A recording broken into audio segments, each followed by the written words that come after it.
For 5 years now, the Geekcast Radio Network has been unleashing the geek in all of you, our listeners. And to say thank you for supporting us for the entirety of our lifespan, we are having a contest where we will be giving away a grand and first prize. How do you enter? How long is the contest, you might ask? Well, you enter one of two ways. Either shoot us an email to feedback@geekcastradio.com telling us how we have affected your podcast listening over the past 5 years, or write an iTunes review for your favorite show that we do. More details will be revealed in Geekcast Radio Episode 63, Snack Foods. Unleash the geek in you and help us celebrate 5 years of the GCRN. Woohoo! Welcome to The Pull Bags Back Issue Classics. Join us as we talk about comics from yesteryear, from DC, Marvel, and more. So open your ears to hear our discussion of the older continuities, as the back issue classics are also what's in the Pull Bag. Hello and welcome to the Pull Bag. This is yet another back issue classics. So far in the month of April, we've had 2 Origins episodes, and right now we are jumping back into the sewers. I am your host, Steve Joe and Mike. Joining me is Joe Reed. Hello, sir. Hello there. How are you? I'm well. That's good. It's time to kick some shell yet again. Turtles, IDW's Turtles Volume 4, Sins of the Fathers.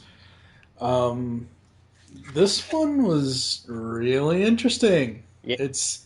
I'm loving how the story is progressing in this series.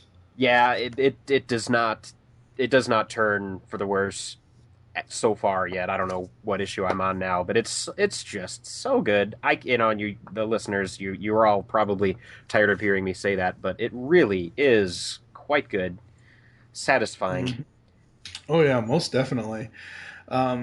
And the back copy of the trade says, the forces of good and evil marshal on multiple fronts. The Turtles have a new mission, but Shredder's ambitions could put an end to it before it begins. Meanwhile, Krang unveils his master plan. How far will the Turtles have to go in order to defend themselves? I told you this off air, that a couple weeks before we recorded this, I picked this trade up off my table.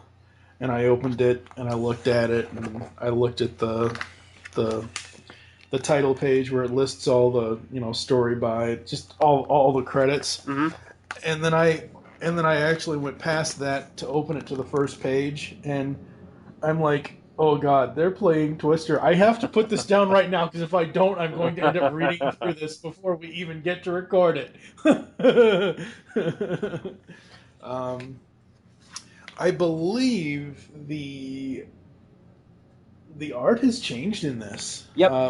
The creative team has. The story is by Eastman and Tom Waltz. Script by Tom Waltz. Art by Andy Kuhn. A new guy who I don't recognize outside of this book yet, but I will. Colors by Rhonda Pattison. So she's back. Letters by Sean Lee. Sean Lee's back. Series edits by Bobby Curnow. But yeah, it's a slightly new art style. It does remain true to what we've seen so far. I think the Turtles are all colored a little bit better. Here, maybe it's the drawings, I don't know, but in this opening chapter of issue 13, when they're playing Twister, they look a better shade of green than they have a little bit to me. I don't know if it's that or if it's the fact that the bandanas are being colored a little bit more brightly. But everybody's playing Twister. It's so interesting to open this, especially after what happened in issue 12. Yeah, it's gives you a chance to take a breath after a very heavy story arc, and oh, absolutely. And I'm very thankful that this book can only change those artists when the story arc changes. I kind of like that. Let somebody new in, and it's not like I'm reading Guardians of the Galaxy where the artists change every 3 or 4 pages. That's driving me nuts. Like, am I reading the same comic? I can't even tell. Oh my God. Oh boy, yeah, I'm not. Guardians is not my cup of tea whatsoever. I like Bendis, but I'm mostly reading it to stay caught up and ready for the movie. But even then, that book they've just seemed to use it as crossover fodder. I mean, it was, I don't know, some galaxy ending thing before, and now it's Trial of Jean Grey. It's let the Guardians be the Guardians. I need to know what I'm supposed to watch for in the movie. yeah, yeah. So they have this giant crash of Twister, and Mikey's like, "Dude, that was sick. Best 2 out of 3." What are you talking about? How the heck can you even tell who won? Oh my god, I love how they're with this new artist and the new coloring here. I love how their personalities kind of come out a little bit more. They've been there, the individual personalities, but I don't think they've been as bright as they are, at least in this first scene. hmm Well, it's downtime. They're not just saying "Heon," swinging their weapons at each other. We get to let them be themselves and let them be teenagers for a Hmm. moment. Hmm. And I love the thing that Raph says at the bottom of the next page. And here I thought you were the smart one of the bunch, Leo. And of Second course, smartest. whatever, Donnie. Of course, Donnie has to jump in. Um, and then we get to Splinter, who actually looks a little bit more like a rat this time. I can safely say this trade. I have absolutely no complaints with these 4 issues of how Splinter is designed. Page 5, bottom right. I still think that's a dog.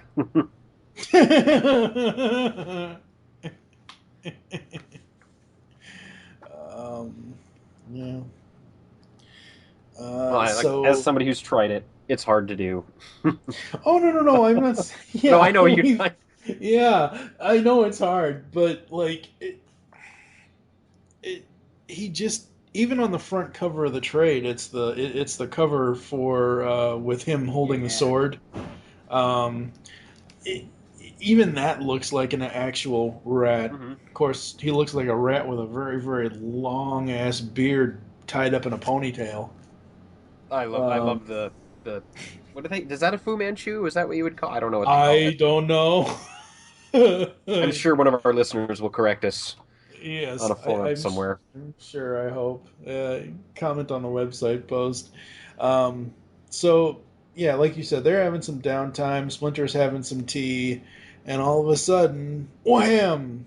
A defeated and broken down and basically beaten the shell out of Casey Jones stumbles um, into the shop, and of course it's referencing what we talked about last time with what happened in the Casey Jones one shot story in the micro series. Um, and Raph is like, "Screw this, I'm going." That's one thing I absolutely loved about this story was the fact that you have Mikey, Donnie, and Leo, and Kate. You know, Casey and April taking care of Casey. Well, and April taking care of Casey, and then you have Splinter off trying to find Raph and teaching Raph a lesson. And I gotta say, with this story, Raph and Splinter, you can definitely tell that they are father and Uh-huh. son. um, Which is it's a it's dynamic that we haven't seen before this. It's making them both much more real characters. Splinter yeah, wasn't always the stoic, meditative, quiet, does everything right guy. He has a history where he's made a lot of mistakes, and he's using this as an opportunity to help his sons not make the same mistakes. oh yeah, absolutely. I will say that there was a brief moment in the '90 film where Splinter did sit Raph down and talk to him about his anger. So I know that we don't see a lot of that in the movie on Splinter's side, but it was a nice little father son moment in the Uh-huh. film. Anyway. So April walks in with donuts and she sees that Casey is beaten up. We then we then go to Karai, who is fighting the Foot Ninja. Some interesting revelations in this story, ladies and gentlemen. This will pay off with Secret History of the Foot Clan, I think. Oh, I'm sure it will. Yeah. But this is just me coming from the 2003 cartoon. I've always thought that Karai was Shredder's daughter. In this, he's her grandfather. I. It's I'll ease your concerns now and say she's his granddaughter. Wink. That's Oh, God. No, it's good. Trust me, they don't screw anything up in this book. They really don't. No. That's not what I'm saying, oh God, about. Is because they actively say in this trade, or in these issues, that she rebuilt the foot to what it was supposed to be from her father screwing it up. Uh-huh. So, I oh, don't tell me it's one of those incest things where he's her grandfather and father. Nope. Oh my God. Okay. Nope. You'll be pleased. Okay. And she's actively defying him because he says that she's not ready yet. And she, then goes to defend her position, and on the page where he says again, I gotta say, I'm still not a fan of Shredder as far as his design goes. Mm-hmm. Overall, with the can openers and everything else, I like it. I think there's too much facial feature in his eyes, like around his eyes, like around his temples. Mm-hmm. I think there's too much face exposed on that bottom panel. It's a little strange for me. I mean, I'm not expecting them to switch him to, gray, black and purple cloak and dagger and all that, but it just, I don't know, the red just kind of, it's off-putting to me a little bit. So then she goes, like I said, she goes through her whole explanation of why she's the way she is and how she rebuilt the foot, and then he basically just bitch slaps her. Pretty much. Yeah, that's my favorite thing in martial arts movies or in the Ninja Turtles is the very rare chances we get to see Splinter or Shredder fight, because they come in and dominate the situation. Like, you can have somebody who, like Karai, who's trained all of her life to be a martial artist and can take any of the foot, can give Leonardo a hard time, but then it just takes Shredder this instant second to grab her wrist the right way to put her down on the ground and pin her there. Like, yes, that's what my fake martial arts movie master martial artists to be like. Just that. So I'm giddy like a little girl when I see that happen. For a second there, I thought you were going to go all giggity. Yeah, that was God. That was a fantastic oral typo. Yes. So we find out that Karai is not ready because he basically puts her down within like 3 deft moves. We go back to Casey, April, and the Turtles, and April is basically asking him, why didn't he ever tell her about this, and the Turtles are having a little fun with him, saying he should wear his hockey mask when he goes home. And then Raph pipes in and says maybe a football helmet too. And they're Mike, I think Mike says that. No, because Raph's gone. Yeah, that Raph's gone. You're right. Again, the color. Maybe it's my eyes. The colors. It's a little blurred for me. But anyway, it's because of my eyesight. What I love about this is they're doing things with Casey that either I haven't paid attention to in a long time. Or and I know most of the listeners are going to hate this reference. You might also hate it. This reminds me of those old TV shows that had the hard hitting, like 90210, like Party of Five. Those old Fox television shows that really hit hard issues. And Casey's dad abusing him, abuse of a child. That is a very, very difficult thing to get through. Mm-hmm. And sure, the Turtles are trying to cheer him up a bit. I don't find it offensive that Mikey is making jokes about it, because I think he is trying to help Casey in his own way. I just find it refreshing that in a comic book about 4 mutated turtles, you can have have a storyline like this version of Casey. Yeah. It's so refreshing. Well, it's a sign that they're taking it seriously, that they love the source material, and that not only are they just rehashing it, but they're giving us more. They're making it more real. They're making it more relatable. All things that I don't think the new Nickelodeon movie is doing. Well, talk about that at the end of the show. I'm sure. So we then cut to a blackout, and we see 2 hands, and they still have all 5 fingers. I was kind of expecting 2 fingers and a thumb or something, or some sort of fly wing in the background. And actually, because of how they open this next scene, I almost thought it was Fly Vision. I really did. When the character here, and I'll mention him in a minute, when he's looking at his hands, I almost thought the floor was Fly Vision. I almost thought Baxter got turned into a fly, but nope, he's still around and kicking, and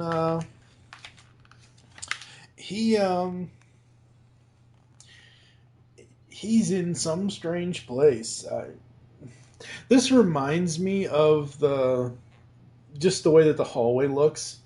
It reminds me of the building in the '87 cartoon, in the very first episode, the building that flooded. Where the Technodrome was. Yeah. It reminded me of that kind of building, just the way this hallway looks. But, he's in a strange building. He sees these 3 rock soldiers, and he stumbles upon Krang. Lots of Krang. Well, they're in the old series, in the old days, they were Utrom. Right. UTR, the brain critters. He's staring at several vials of them. They're suspended in large canisters in what appears to be the mutagen. Mm-hmm. Yeah. What do you think of the art on these pages here? Oh, I'm a fan. It's lots of black shadows, not exactly Mignola-esque. The figures are slightly stylized, but it's all gorgeous work, I think. Oh, yeah. Yeah. And General Krang finally reveals himself as the Utrom that he is. We then go back to the Turtles. We actually go back to Raph and Splinter. And Raph's going to get arrested for breaking and entering.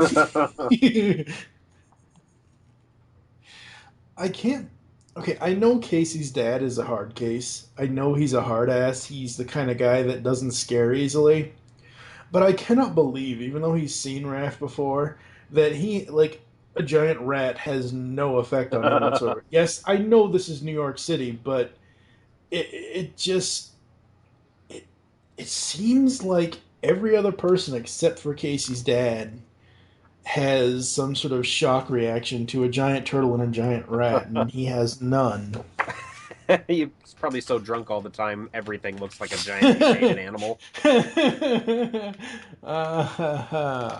Yeah. So we then get the lesson from Splinter here. And again, actually looks like a rat. It's amazing. I also think what really makes him look like a rat in these issues is that they've slightly changed his color a little bit. Did you notice that? No, my old Oh, issues are really? over there to compare it. Oh. I wouldn't, Um, when the art changes like that, I wouldn't notice a color change. I would just take it all in as the art is different. yeah, see, for me, I always nitpick and notice color change. And like with the bandanas, I notice the bandanas. And I'm not saying it's a bad thing. I'm just saying that it just seems as if it's it's more gray on Splinter now than it was a few issues ago where I thought it was just like a tannish Mm-hmm. brown. Um, so the issue 13 basically ends with let me show you the true way of the ninja. Now, again, I am so glad, ladies and gentlemen, I did not get this series in single issues because I would have been going out of my mind. Going out of my mind. Oh my god. Ah. And issue 14 slash chapter 2, which is here in the trade, basically picks up right. And again, this is what I love about IDW. I don't know if there's any like previously on in the actual issue or anything else like that or like a recap. There isn't a recap in the trade. It just is. It's the one panel. Let me show you the way of a true ninja. The next panel is chapter 2. Is this the solution you seek? Um, so I don't know if it's different in the single issue, but Well, you get a paragraph just in case you couldn't find the okay. previous issue, but then, yeah, it's this is the solution you is this the solution you seek? First thing Hmm. we should, I guess, to be clear in case we missed it. Raphael kicks down the door, threatens Casey's dad. You touch him, I'm gonna beat the snot out of you. And right afterwards, Splinter gets in, disarms Yeah. Raph, disables him, and then grabs the dad and has his sai to his throat and is about to kill him and saying, "Is this the justice you seek?" Hmm. Yeah, and then we go to the next page. I love the interaction between Splinter and Raph. It's so And great. they're going on like this dude who has never seen a mutant rat and never really saw a mutant turtle except that one Yeah, time, and he was drunk. And they're just having this yeah. conversation. And he's totally chill, uh, panicked, sweating, but chill. Hmm. Um, and I love how shocked Raph is when Splinter reveals that he too was once very angry. I thought that was great. And then we see a flashback of him and oh god, I almost said Usagi Yojimbo, but why did I almost say that? Oroko Saki. And then we see Tang Shin again, and in the Four Sons, and it's just such great storytelling. Um, Hmm. so so we get to this jerk. All this twisted crap he does to his own kid. Maybe I'm wrong, but I don't think he deserves any more chances. On that, my son, we agree. Wait, what? No! And then we switch back to General Krang and Baxter. I gotta say, I know in the last couple of trades that we've done, there are times where I've complained about the story changes in the middle of the Hmm. issues, like going from the wait what no to a completely different um, part of the story. I didn't mind it in this. I thought all four of these issues flowed very, very well together. It makes that's they are skillfully done, certainly, especially this one that I'm looking at. It's the only one I could recall offhand, but Yeah, it feels like that commercial break that makes you want to come back, and not channel flip. You don't want to put the book down. You want to get through this part so you can see what happened there. exactly. Um, so Krang reveals his origin. Ultramenon. Yep. Oh, God. I'm sorry. I'm sorry, Mr. Eastman, the god that you are, and Mr. Waltz. That is the worst name for a planet I've ever heard. And the fact that it's a planet inside Dimension X, uh, that doesn't really bug me that much. But just that name, that is the worst name for a planet I've ever heard. I don't think they mentioned that a lot, thank goodness. Well, they mention it several times here But in this story, but after that, I don't know. They might mention it more when we get to Krang War.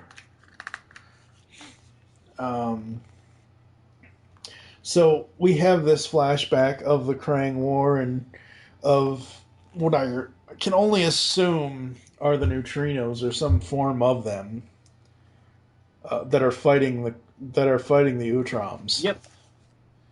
Um, God. Now I really do have to go back and watch the hot rotten Hot rotten teenagers. teenagers from Dimension X. Yikes. Oh God. Oh boy. So we get this flashback,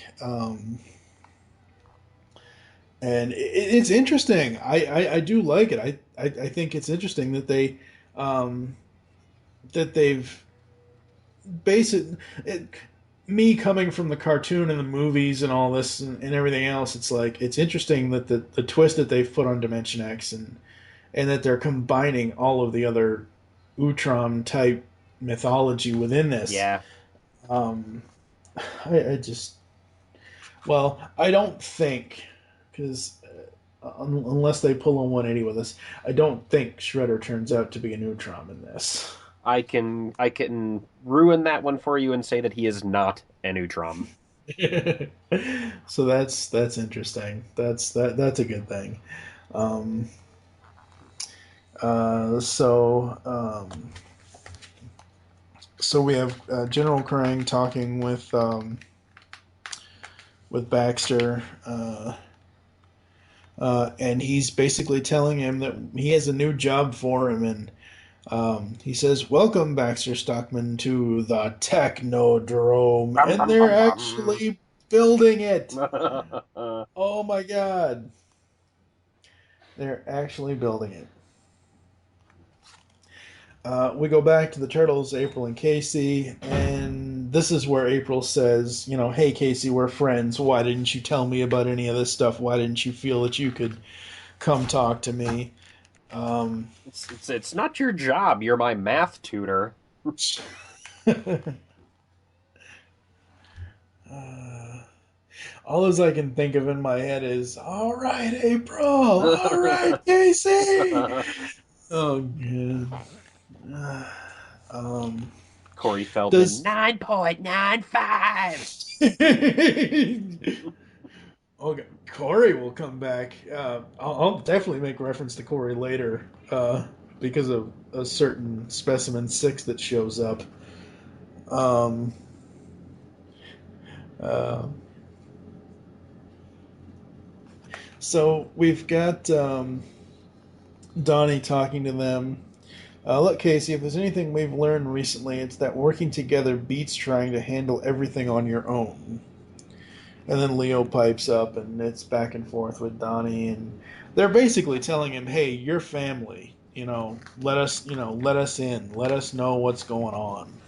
And growing up reading the old Archie comics, watching the cartoon, watching the movie, I don't remember family being so important, like that being the central theme to what the Ninja Turtles are. But Mhm. I'm getting that just from this book. Uh, uh, I can't remember what other media I've read with Ninja Turtles in it where I'm getting that sense Mhm. too. But I think that's just a wonderful way to handle it and to make it relatable, even though they're mutant ninja turtles. That it's a family between Casey, April, and the four turtles, and Splinter, and eventually the other family members that show up in at least I have in the other comics. I'm really excited. Yeah. It's comfortable. Oh yeah, most definitely. And we go back to Casey's dad's house, and Splinter and Raph are basically telling him, "Look, you know, do this. You know, you better basically Splinter says, I am happy you understand, my son, just as I am happy to tell you that there is a solution, another path, far more peaceful and sane. Gather your friends' belongings. Casey Jones will stay with us now. And again, twice in one story, over a couple of issues, Raph has just had this look of surprise from things Splinter has told him, and it's just absolutely amazing. So, so Raph goes up. He grabs most of Casey's, pretty much all of Casey's stuff that he has there. Splinter gives him back his sai, and they basically leave. And Casey's dad is like, "Yeah, that's right, freaks. You better hustle out of here. What kind of monster are yous, anyways?" You ask what kind of monsters we are. Perhaps the better question is, what kind of man are you? They're pretty much, Master Splinter's pretty much, force feeding Casey's dad hand over fist right there. That's not how I remember that situation playing out. If you'd have asked me, 3 days ago what that was, I thought my memory said Splinter, if you ever touch him again, I'm going to come back and kill you. And I thought that's how that ended, but I like this ending better. This is much better. This is why I don't write comics. I'm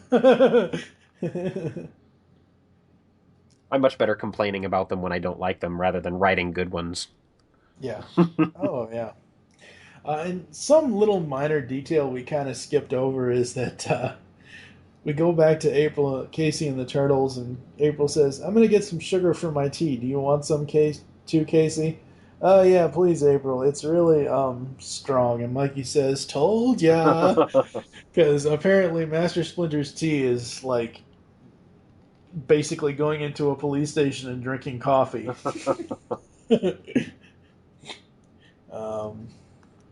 So Raph and Splinter come home. Splinter says, "We need to have a family meeting." They invite April and Casey to stay, and they basically talk Casey into living with them. And he's like, "Okay, seriously, thanks." So that kind of solves that issue.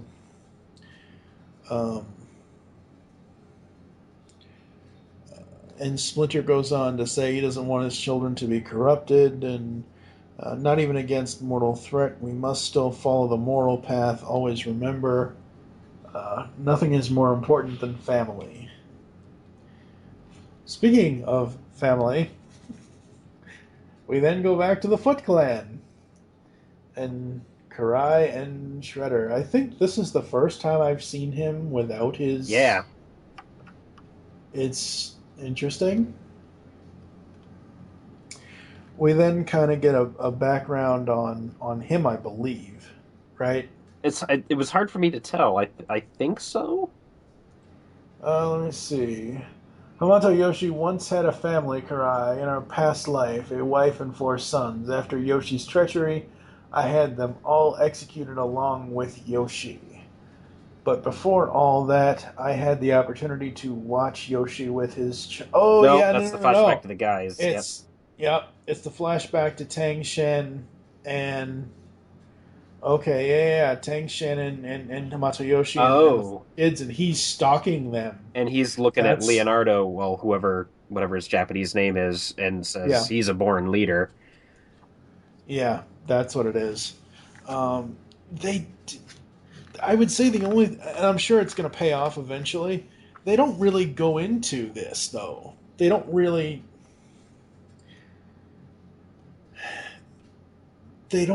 talk about why Shredder is so interested in Leo. Outside of saying that he has the strong leadership qualities, and I think because he's a douchebag Shredder, I think it's a matter of corrupting something that is Yoshi's. That he wants, that's his main goal. Right. And then, of course, the issue ends with him saying, "Bring to me the one Yoshi now calls Leonardo, because he is the one true heir to the Foot Clan." Not as good of a cliffhanger. Like, if I was reading this singly, I wouldn't be drooling like, oh my god, what's going to happen next? Because in issue 15, it starts off with Specimen 6 Oh yeah. at the lab with Chet and Chet's assistant, and you can clearly tell that. See, this is the thing. This is why I was asking you about, do they ever really pay off the Leonardo thing that Shredder is watching him, that Shredder sees that he's a born leader, because how the trade is, where it just goes from chapter to chapter versus issue to issue. It Hmm. goes issue to issue, you know what I mean? And they open this one up, and you see this turtle, and I'm like, wait, that's not. Oh, I know who that's going to turn out to be. That's going to turn out to be Oh, Slash. and it's 14 months ago, so this isn't 14 years ago like my brain just read that. So Yeah. this is happening fairly recent. Yep. Yep. This is probably either either the Turtles and Splinter are still there, or the events from earlier where the breakout, possibly. Yeah, I think that happened. Well, no, Yeah. because April was alive. They were okay, so they aged to be teenagers really quickly. 6 months. Yeah. I forgot how many. They mentioned that when they're. We've been searching for Raph for this many months now. Yeah, that's Right. right. Yeah. Yeah. Um, That's right. and and this new specimen basically. At first, I thought I knew in the back of my mind, okay, that's Slash, but the movie me was like, ooh, Toka. Toka. I would have been happy either way. They're both giant evil turtles. I am still waiting for so many characters that I want to see show up. I want to see Tatsu. Uh, I I'm excited to see Bebop and Rocksteady, and I think you've seen the covers with them.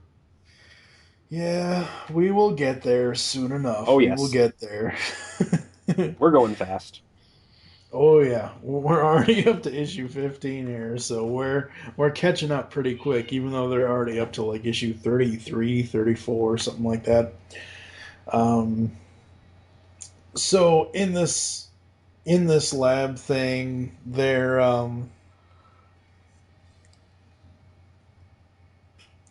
what is going on here? The SWAT guys. Let's take Burns to the infirmary ASAP, and if that damn turtle moves an inch, blow it to Kingdom Come. Okay, yeah. Slash got free and basically went all monster of the week. Um, Now this next scene is really heart wrenching. It really is. Poor Woody, poor Woody, and poor Mikey. It's so heart wrenching. It's Oh man, it's crazy because Slash basically attacks Woody, um, and then they have sightings of this giant lizard monster. It's like, hey, Doc Connors is in New York again. um, and the turtles are like, well, we can't be seen here because we'll get blamed for it, and um, um, and basically. Raph says, "What? No pizzas? Nope. I stopped at Woody's shop earlier to say hi, but he wasn't there. Guess he's got the night off or something." Um, and I like them uh, jumping off the rooftops here. Hmm. I think this is like these 2 pages. In the trade, it's page 56 and 57. Um, I really like this. I like how they're moving here. I think that's really, really awesome. It's this is how I have a hard time drawing anything in any kind of motion like this. So I look at this and go, gosh, yeah, they're beautiful gestures. I need to copy people. Yeah. So they get home, and they basically say that they don't want Father's salty vegetables and rice, and they get home to salty vegetables and rice. Um, I love his apron The though. apron. I was hoping you were going to bring it up, and if you weren't, I was. I walk, therefore I am. It's the same Splinter that in the CG movie is watching his soap operas. I like that Yes. martial arts ninja master, and then he has to watch soap operas and cook with a an apron. Channel 7. Wait a minute. Uh, I was hoping they would have put a Channel 6 joke in here, but they didn't. Um, Basically, Frank White of Channel 7 is talking about the slash spree. Um, and the fact that poor April's poor van gets slashed. And, first it gets, well, it didn't get blown up. I was going to say, first her apartment gets blown up. Now her van, everything else. Um, Hmm. so we go to the fact that they all need to be watching their backs big time. And um, by this time, Raph wants to get to Casey's game, right? Looks like I don't remember him talking about that earlier, but I believe. Oh, Casey's headed to a game, and that's Yeah. right. Yeah. Yeah, Leo, we don't get time for this. Casey's game, remember? Because Leo wants to stop and do the righteous thing and help some guy that's being mugged, and they do that, and The turtles are mistaken for the slash monster, the giant lizard reptile thing that's killing people, yeah, and everybody's freaked out and they run away. yeah. Um, and then we go to Slash himself. Smell, smell, smell them, turtles. Pray, and he rips off part of this guy's shirt and makes a black bandana out of it. That's Yay! Oh, that's a good thing. I think it's cool. Okay, no, I He's think it's mimicking the cool too. turtles flying up there too, and Yeah, yeah, no, it's a simple thing. The we all played with the action figure as a kid, and it had a black bandana because it was a turtle, and the Ninja oh, Turtles had. But okay, then it's I like seeing where those weird little things come from. It makes the bandana more important to see where he got it, I think, rather than just oh being yeah, a decoration or something that makes the character so you can see his eyes better from a design standpoint to now it's an object that has a story. and Mhm. and 25 issues from now when Slash shows up again, we'll be able to look at that bandana and say we know where he got it. I don't know. It's a good nod. I like, and that's something that this comic does. I think this series, the IDW series, does everywhere. Is that it gives a reason for everything, and the reasons that they're giving for everything aren't stupid. They aren't. They're really really thought out and well connected and played out. I think that's exquisite. Absolutely. And the turtles go get religion because apparently they lost it the last lifetime. um, no, they go to this abandoned short church which has a bunker under it. And I love the line, "Fine, wimps," because it's so dark down there. Um, and I gotta say, I was half expecting sewer, this whole new layer search. I was half expecting it to lead to a subway station. Because I gotta say, the subway station is by far the best layer that I enjoy. And the cool thing with even with that, like, I've seen photos of New York where they've gone down into the sewers and found the old abandoned train stations, and my gosh, they look exactly like Ninja Turtles 2 train station, subway station. And I think, okay, those places actually exist. I like that. And Yeah, that is so awesome. So they basically find an underground townhome is basically what this thing is because it has like 4 or 5 damn different levels going so far underground.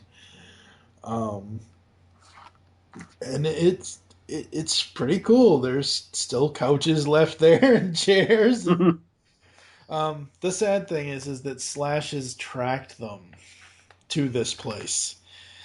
and the fight ensues. Uh, Slash's design, oh my god, when they shine the light The on light him, on it's him, that's a just, beautiful shot. oh, it's such a beautiful shot, but it's so creepy. So creepy. Um, so they're basically, uh, Raph wants to fight this thing, and Leo's like, no, don't. They have several panels of them fighting, and Slash basically takes them out one by one. I mean, like he's got Leo, he's got Raph, and he's got Donnie, and everybody always makes fun of Mikey. Let it never be said that Mikey can't come through in a pinch. Regardless if he is Beast Boy on the animated series right now, uh, it Mikey really can shell it out quite literally. Um, I don't know because Slash really is only saying one or two words right now. I don't have a voice for him in my head. Like I don't have a specific voice. I know it's something dark and creepy Did he talk in but the animated series? not in the original. He does in the new one. I Have you remember not got? him more from the Archie comic than from this. Okay. And this chapter ends. Leo, where are you? The lights are out, and he gets the flashlight and finds out that Leo's held up by his throat with Slash. Help me! And Slash Mhm. shouts "kill" as he's probably not in that voice, gonna get him. And what I'm looking at here in mine is the cover of the next issue, and it looks like it's a retailer incentive cover because it's not the actual cover that I have on the floor here, but it's drawn by the guy who will be drawing the next story arc. Um, Oh, and he's sweet. still searching for his turtle style, it looks like here. But I love the depiction of Slash in this. It looks and I think there's actually a connection here that this artist had something to do or draws Lilo and Stitch on the side, and there's something in his face that in Slash's face that looks like Stitch. Stitch. But it's good. It's not a That's not a bad. He doesn't look cute. He's definitely angry and vicious. But I see something tagged into his belt here, tugged under his belt, that is from the Archie comic, which it's Uh-huh. a little palm tree, a little plastic fish tank Mhm. palm tree, and I think that's a nod to when he was in his tank. The only thing that could calm him down was the little plastic palm tree that he had before he was Uh, mutated, and that's a really cool nod to see that. I'm going to go back some issues and back some pages and see if there's that palm tree in his tank. yeah. Yes, it is. It's there. It's Have you there. not seen the episodes recently in season 2 for the current series? No, my DVR stopped recording it, and I'm seeing it so out of order now. And Oh to be God, honest, it annoys me too much. I can't get into it. really? Yeah. The So you don't mind if I spoil something for No, you yet? dive in. Okay, you remember Raph's pet turtle, Yes, Spike? that gets mutated. I've seen that. Spike turns into Yep. Slash, and Slash in the new series is voiced by Corey Feldman, and it is creepy as all hell. That's what I was saying. I didn't I notice that. Oh my God. yeah, because that's why I brought up that Slash here. He does like one or two words. He says one or two words every now and then. He doesn't have a whole conversation with himself. So while I do hear a creepy voice in my head when I read him, I don't hear the Corey Feldman creepy voice yet.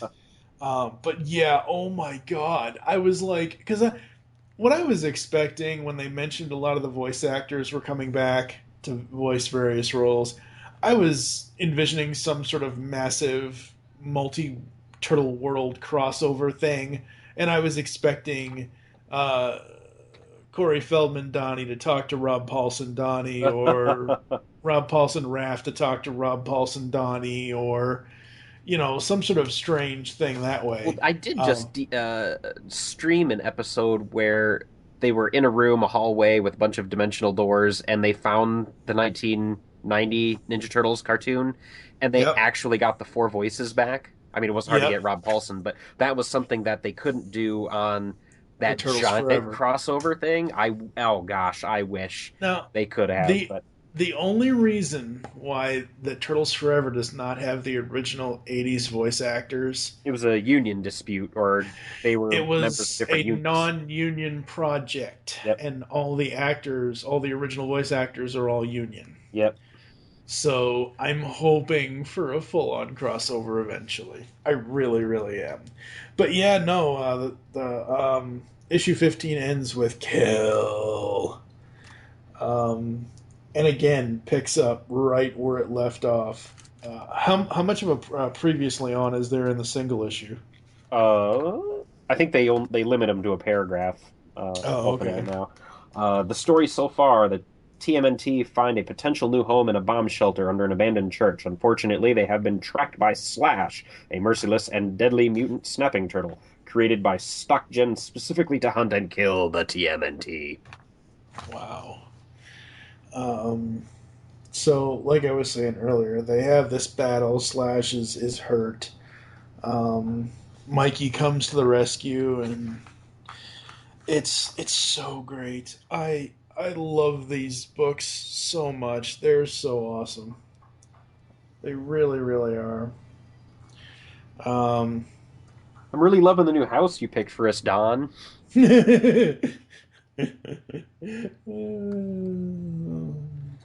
oh man! So then we go back to Burnout Island, where Baxter is talking with Chet over some sort of walkie-talkie thing, and they're talking about the experiment and that it's. He says, "As much as I detest the thought, I'm relying on you to stay on top of these things. Krang has me fully occupied with his special project, and I don't expect I'll be returning to the office soon." So he's pretty much a prisoner.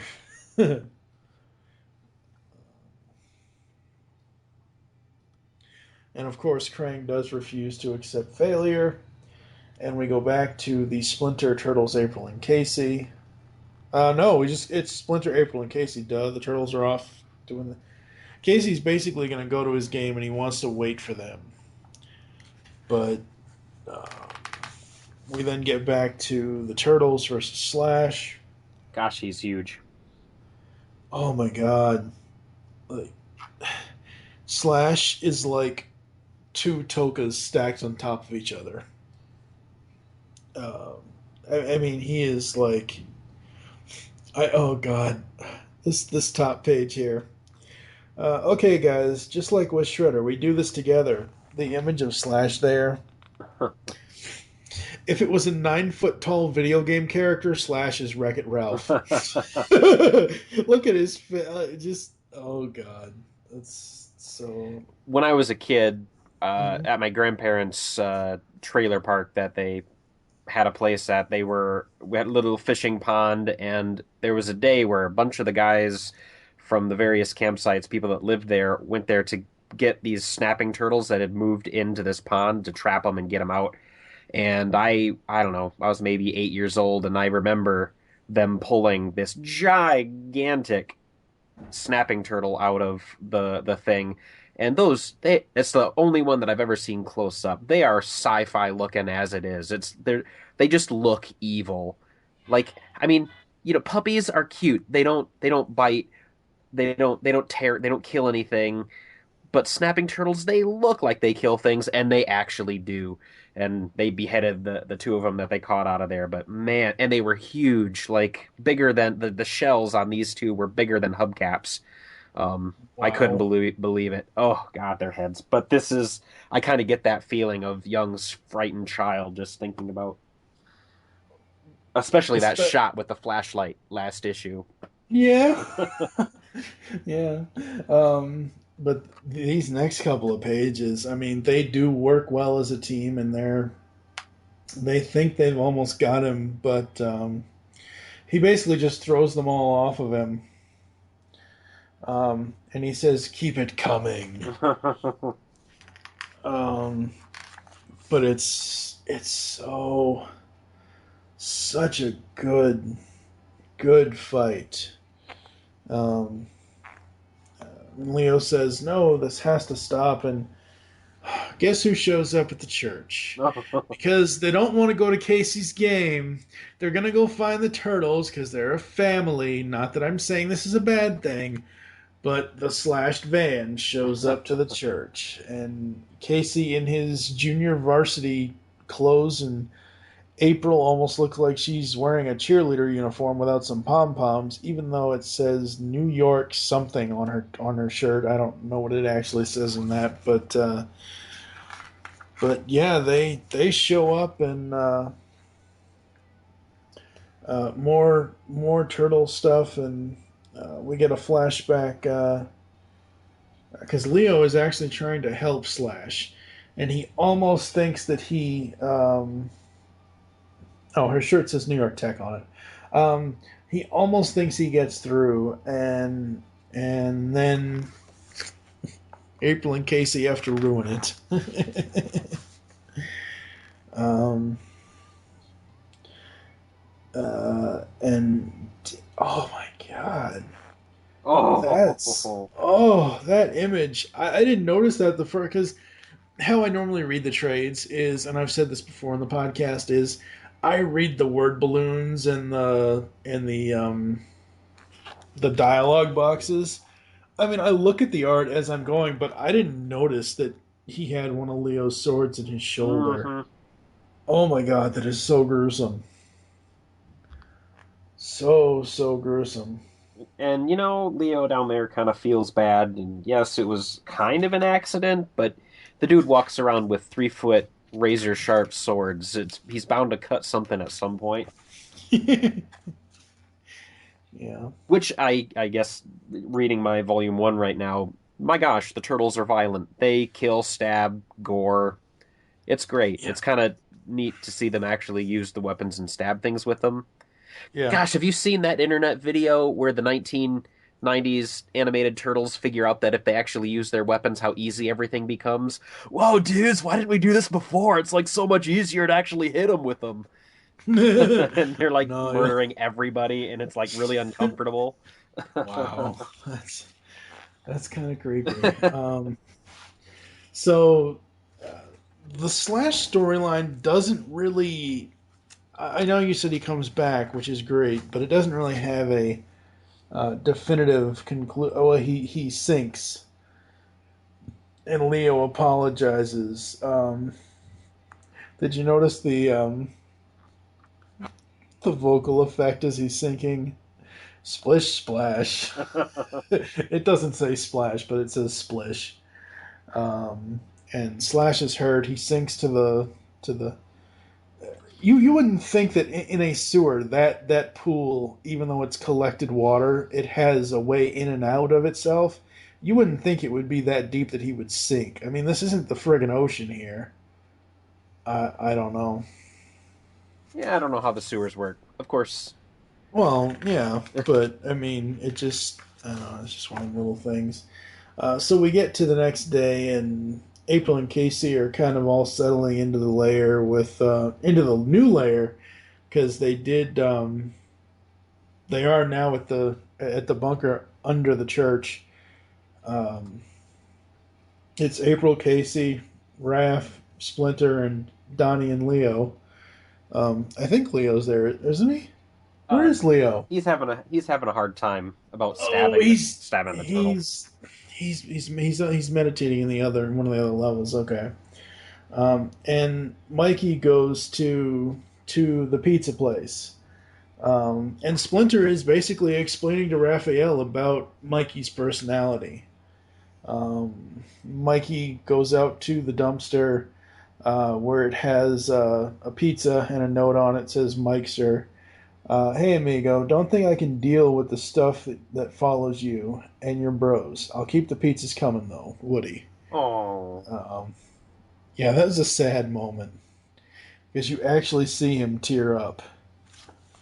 But that was Splinter explaining it earlier. Michelangelo is a kindly soul. He has been this way through 2 lifetimes. His empathy for others is a virtue, not a flaw. He simply seeks out the goodness in others that is so innate to himself, which makes me actually like Michelangelo, because I've always been annoyed by him. No, I like him now. Well, that's because most of the time he's portrayed as the goof off or the party dude. He's the comic relief, yeah. Yeah, yeah. I assume issue 16 has this epilogue, correct? I'm looking at an epilogue of... So, yes, I see. Okay.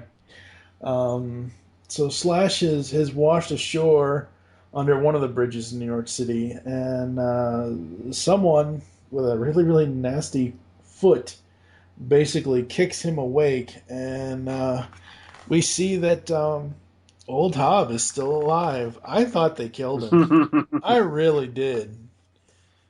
And the end of the issue is, yeah, Hunter's me and you, big boy, and think of, and if they think the blood's the only thing they're going to worry about, they got another thing coming. Now let's get out of here. We got a place to be and people to kill.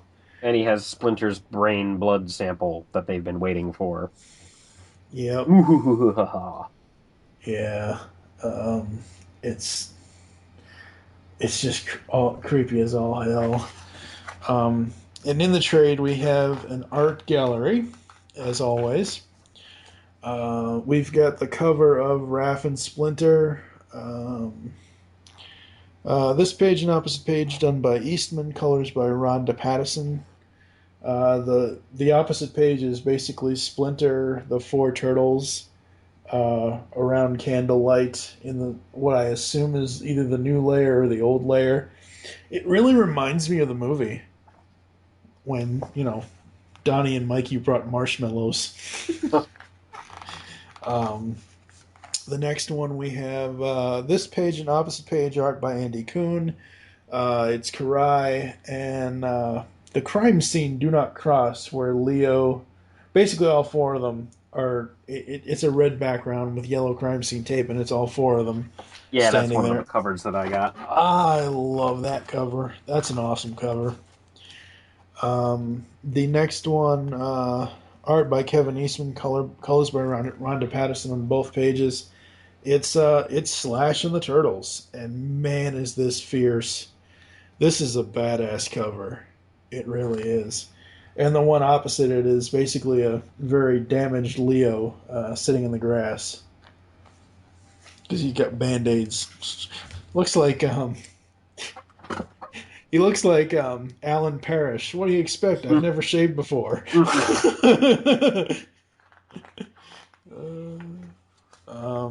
And then the next 2 are on the one page. It's art by Valerio Scheiti, colors by Claudia Sage or Sigd. I don't know how to say it. They almost look animated. Mikey's holding a game controller. Donnie is basically cracking a smile. Leo looks like he's yawning, holding pizza, and Raph is eating pizza. Have you seen this cover? No, and I'm jealous of your awesome sketchbooks. Every time we do this podcast, I think. I'm here looking at 3 alternate covers on the front of each book that's about the size of my first thumb knuckle, and it's all I get. The opposite page is done by Ramon Perez with colors by Ian Herring. It's basically the 4 turtles, Casey, in some sort of fighting stance. What else do we have here?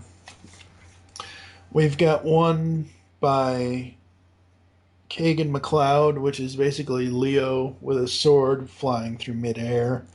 The opposite page is done by Andy Kuhn.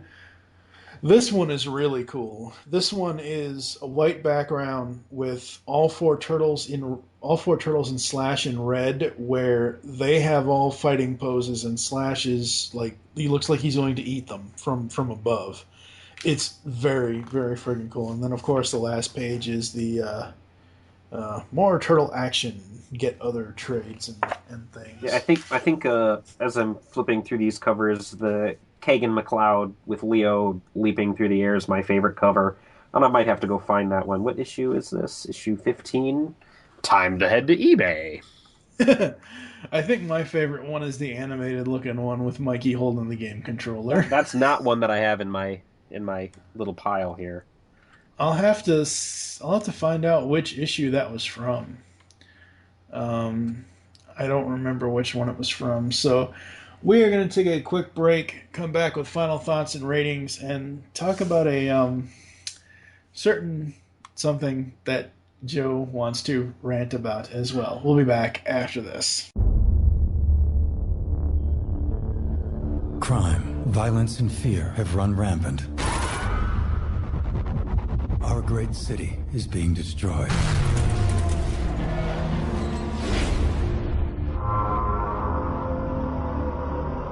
People want justice restored to this world.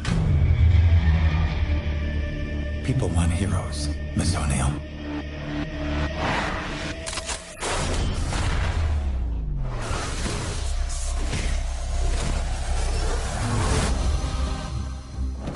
But heroes are not born.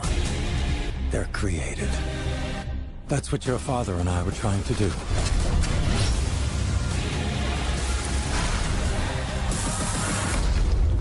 Create heroes.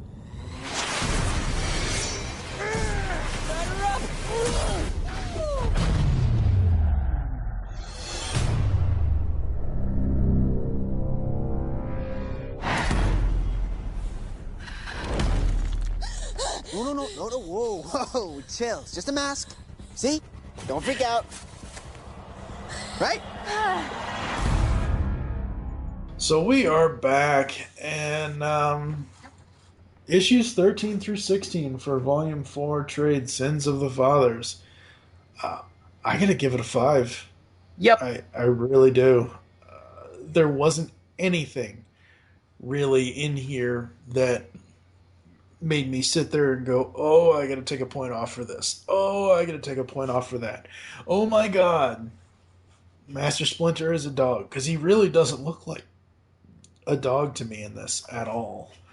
The art on him was very consistent through all 4 issues.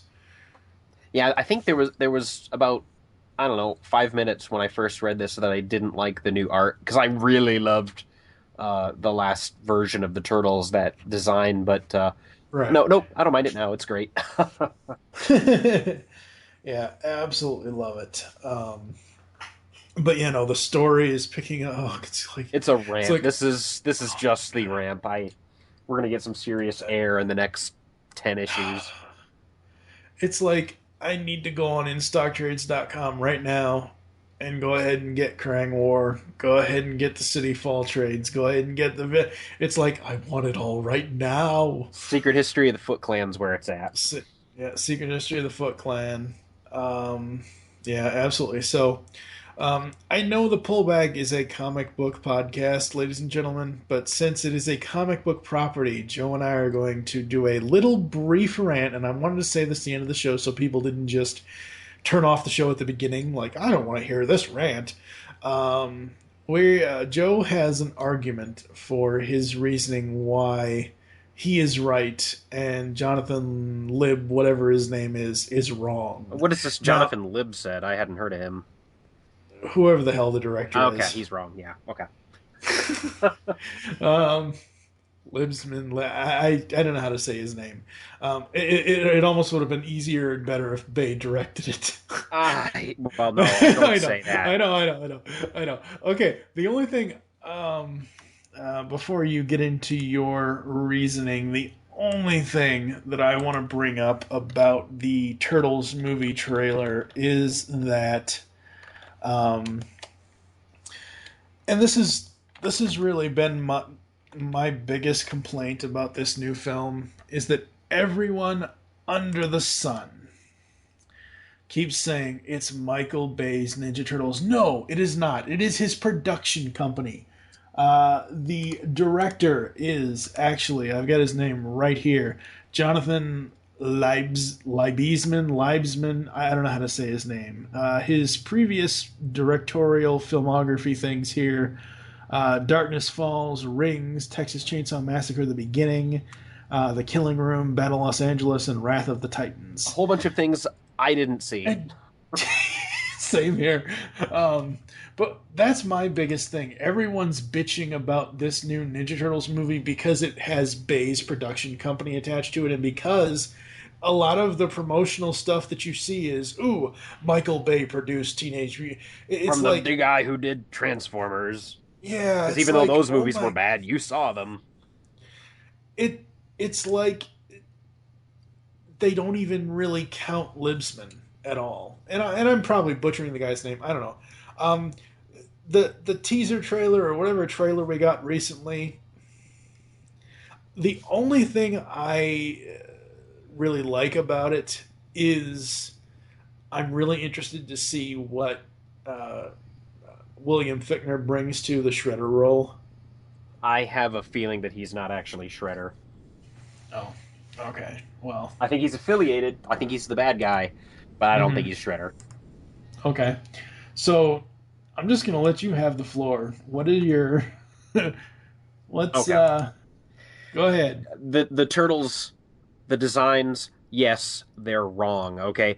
And I go on to internet forums and hear people complain, and there seems to be this new trend that's driving me nuts, where in these, yes, geek forums, there's this whole group of people that are saying, you can't complain about that, you haven't seen it yet. I'm a geek. It's my job to complain about things when they're worth complaining about.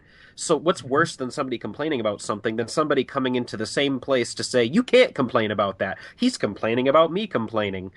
But yeah, in defense of my complaining and those others who have chosen to complain about the Ninja Turtles designs, we have all been geeks long enough to know that this movie is going to be bad. We can see which way the wind is blowing. We have been watching these nerd films for 15, 20 years of our lives. We can smell a Daredevil coming. We can smell an Elektra coming. We can smell when an Avengers comes, and it's amazing. Is it a good classic film cinema that we're going to be studying in film history in 25 years? No, but it's a fun film. Ninja Turtles, we can tell because we are smart people we could look at that just in the leaked photos and in this trailer that we've seen to see that this has corporate influence written all over it. Like the IDW book is full of nods and love and appreciation for the source material. This is done by somebody who has looked at the source material and said, okay, now how can I put my fingerprint on it? Which is what the designs of the Ninja Turtles have turned into. Someone in some production meeting a long time ago said, I think we should make the turtles more realistic. They're mutant, they're half human, half turtle. Let's give them noses and lips. Hey, all right, guys, let's go tell the CGI guys what to do. And so when they put this into production, when they show this in beautiful rendered CG things with diffused light and in these things, they look creepy. They look disgusting with the turtles can have nostrils. Turtles in real life have nostrils, but these guys have noses and lips, things that are usually parts of things that mammals have, and it makes them look creepy, unnerving, disgusting, all of those things. Uncanny Valley, but not in the way that Uncanny Valley usually works, but just you're turning portions of your audience off by making them scary. Yes, it's more realistic, like the guys on the forums are complaining, but okay, we don't need realism here. They're ninja, mutant, giant turtles with a rat for a master. They don't have to be realistic. They have to be pleasant. Your audience needs to want to look at them. And they're creepy. And that's the problem with it. Somebody wants to put their own fingerprint on it.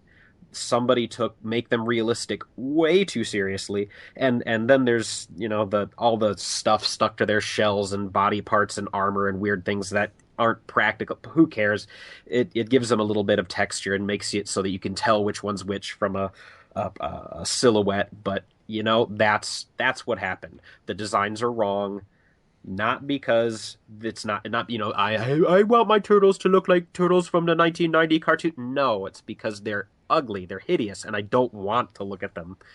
So that's where my Ninja Turtle stuff is. And I'm gonna punch anybody who says I can't complain in the face because I'm a geek and I can complain about things because it's fun. I'll happily tell people I'm wrong later, but I don't think I am.